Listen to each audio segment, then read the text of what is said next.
This is an overview of the short sale questionnaire.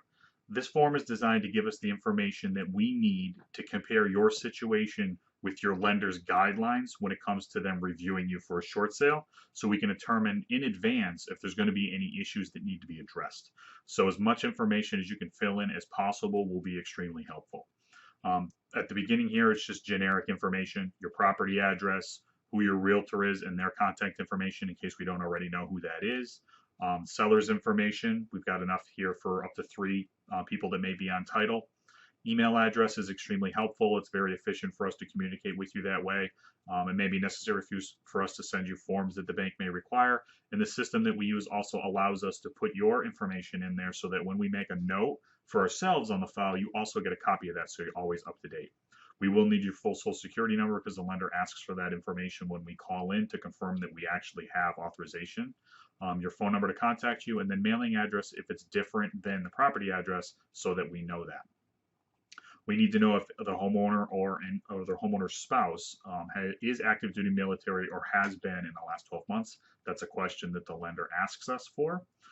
We need to know if you have any liens or judgments, particularly judgments against you for, say, credit cards or something like that that you may not have been able to pay, and they sent it to an attorney who sued you.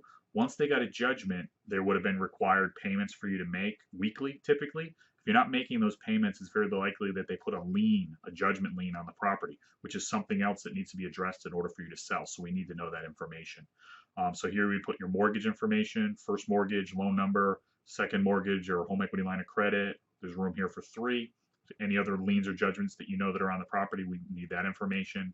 How many people are in your household, including yourself? Bank does ask us for that information. If you have a homeowners association or condo association, we need to know that, what your normal dues are, and if you're current or not. If you're not, that can really be an issue with a short sale. You could be literally a couple years behind on your mortgage and it wouldn't affect your qualifications for a short sale and your ability to get one done. But being delinquent on your condo dues can seriously impede us from being able to get a favorable solution for you. So we do need to know if that's the situation so we can discuss that with you. We need to know who you pay your water and sewer to if you have those, because if they're municipal, like in the Hartford area, they have MDC, and in other towns you may pay directly to your city or town. Those are lienable, so that if you haven't been paying those are also a lien against your property. They have to be paid current at the time of closing, or you can't close. So we need to know that information as well.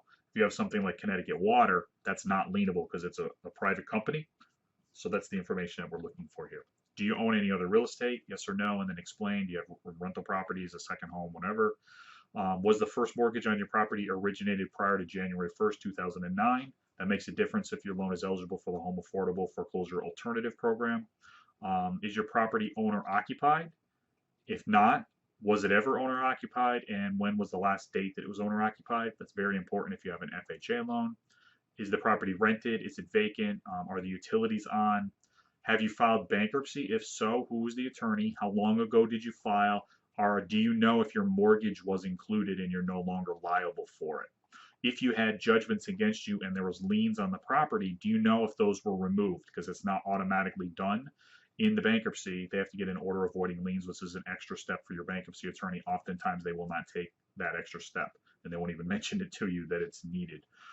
If you're planning to file bankruptcy and figuring, let's just get the short sale done first, let me know that as well. We can discuss that with you. In some cases, it makes better sense for you to do it before you do the short sale, but not always. But we want to make sure you're doing what's best for you. We're going to need, once we get short sale approval, we're going to need an attorney to do the closing. We need to know if you have someone you'd prefer to use, or if you're okay with us recommending someone that we've worked with in the past. We have a number of attorneys that we work with all the time. Short sales are very specific closings. Just because an attorney does closings, real estate closings, doesn't mean that they're very good, quite frankly, at doing a short sale closing. Actually makes it a lot more work for me if I have to kind of teach them and train them and keep them like on the right path so that they don't, quite frankly, screw up the closing last minute. But it's your choice. You don't pay for that service. The bank pays for it from the sales price, but they do represent you, so it is your choice. If there's any other information that you want us to know, you can put that here at the bottom, and that's an overview of this form.